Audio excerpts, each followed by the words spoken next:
विदेशीको पाउमा यो देशको राष्ट्रिय झण्डालाई झुकाउँदिन म। यो घमण्डीलाई तपाईहरुले देश बनाउने ठाउँमा, देश बचाउने ठाउँमा पुर्याइदिनुहोस्। यो देशमा माटोको कसम खाएर आत्मा साक्षी राखेर भन्छु, यो देशमा विदेशी चलखेल हुन दिने छैन म।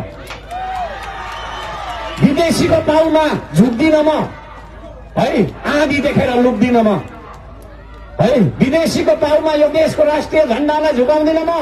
राष्ट्रिय स्वाभिमान भन्दा माथि मेरो तपाईको चाहिँ कुनै पनि लक्ष्य पनि छैन, कुनै पनि स्वार्थ पनि छैन भनेर म लाग्छु। यदि मलाई तपाईहरुले मौका दिने हो भने मैले उठाएका उम्मेदवारहरूलाई तपाईले जिताउनुपर्छ। मैले राष्ट्रिय बहस पनि चाहेको छु है।